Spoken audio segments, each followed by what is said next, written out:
So they're writing the words for, they created and are writing for this character, Comet Man, for Marvel comic books. But between them, they've acted in Hill Street Blues and Cagney and Lacey, The Twilight Zone, The Rockford Files, and many, many more.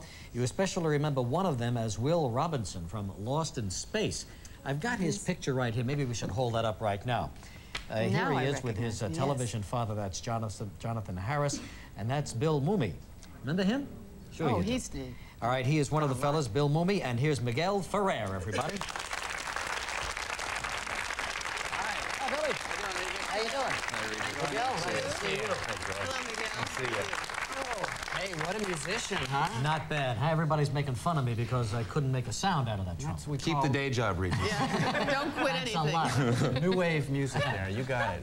You know, I haven't read a comic book in years, but when I heard that you fellas were coming on, I kind of picked one up yesterday and went through it again. Now, this is what we're talking about. This is from Marvel Comics, and it's called Comet Man, and this is your creation. Yeah, Miguel and I created the Comet Man, and it's kind of a space tragedy story. It's not really for kids, although it's a crossover for all ages, but it's a serious kind of a space tragedy, 6-issue story that's out on Marvel. We're just starting another one now called The Dreamweaver that's a spy story for Marvel as well. So in other words, it's not just all punch him in the face. Not at all. Yeah. Is there a moral issue in all these stories? Well, the bad guy should have stayed home. That's the moral.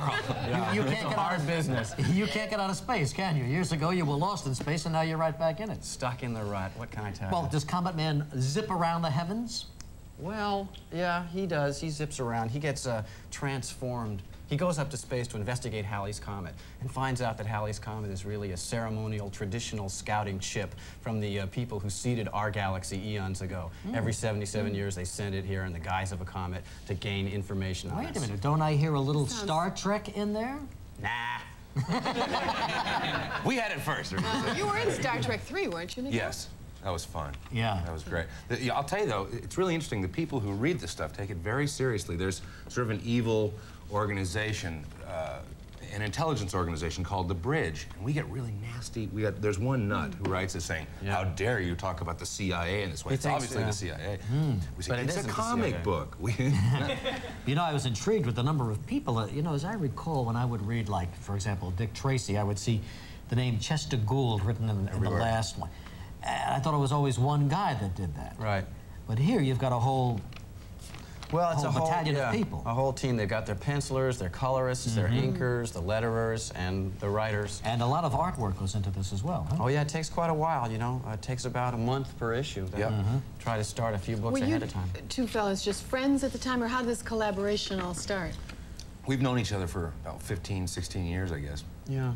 Been good friends. You both like to read comic books? Oh, we're avid comic book collectors. We collect the books from the 30s and the 40s, you know. It's our passion in life. Who's your all-time favorite comic character? Batman. Yeah, the Batman. Batman? I used to like the Green Hornet. Green Hornet's good. And Kato, are you kidding me? In fact, I used to play the Green Hornet, and freaking Finelli, a guy that I grew up with in the Bronx, was Kato. Perfect. That's right.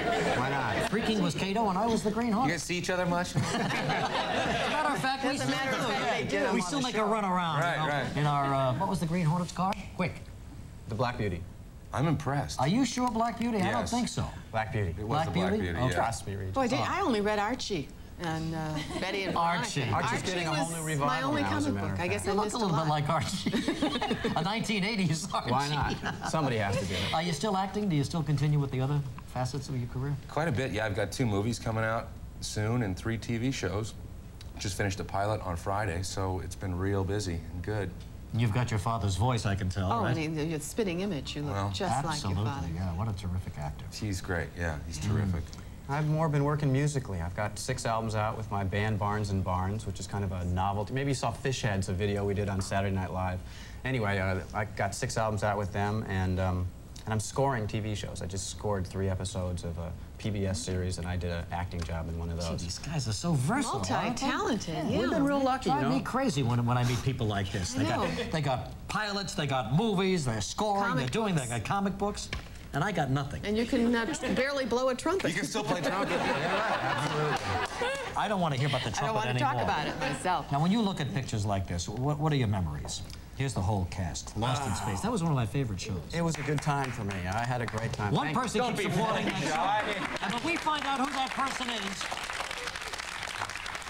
You know, that was what we did the pilot in '64, and it ran from '65 through '68. It's still in syndication all around the world. And Now, Jonathan Harris was sort of like the villain, wasn't he? oh, you love to hate him, Dr. Smith. You just love to hate him. He was really a great character. He was a fun. Everyone was, you know, Who really were the nice other people to work here, with. Billy? Angela Cartwright played Penny, and Mark Goddard played Don West, the pilot. Sure. Marta Kristen was the eldest daughter, Judy. Of course, Jonathan, June Lockhart. What a wonderful lady she is. Yeah. Guy Williams, who was originally Zorro, was the father, John. There was a little guy named Bobby May inside the robot. The truth can be told at last. I know America's been wanting to hear that for years. Bobby May was inside. Bobby May. He looked a lot like Opie, you know. Yeah, a little Richard, bit like... Richard. no, it's not Ronnie Richard. Howard. Ronnie Yeah. Howard, yes. Yeah, we grew up getting each other's parts all the time. You know, we both started. Well, that was the beginning of late it all, right? 50s. Back in the 60s, 64, 65. Yeah. Well, I had started in like '59, you know, doing the old Twilight Zones and Hitchcocks. And And what about you, Miguel? When did you start? Rather late in life, not until I was about 24 years old. I had been a... What was your first job, Miggy? What was my first job? Oh, my first acting job. That's true. Well, I was a drummer for a living before I started doing this. And Bill, who was then on a Universal series called Sunshine, had written an episode. And there was a part of a drummer, and he said, Miguel, why don't you come audition for this? I said, no, I don't do that. I can't do that. Taught him everything he knows. He said, no, come on, it's perfect, it's perfect. I can hear you saying it. Come on, let's go. So I did, got the thing, and that kind of stewed for a couple years, and then finally I said, I got to do it. So, Were you intimidated by your father's fame and of success? course, sure.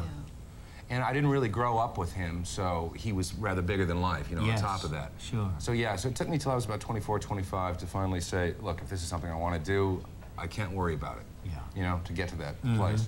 And he's great. He's very, very supportive and just wonderful. Great, so you two guys, are you all set?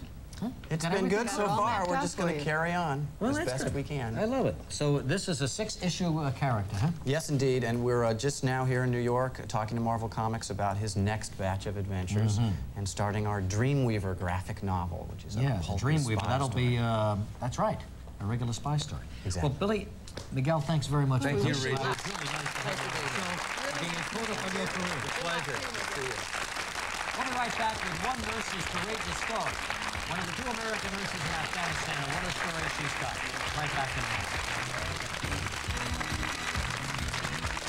minute. Between passion and pride. For the performing arts, 3 teenage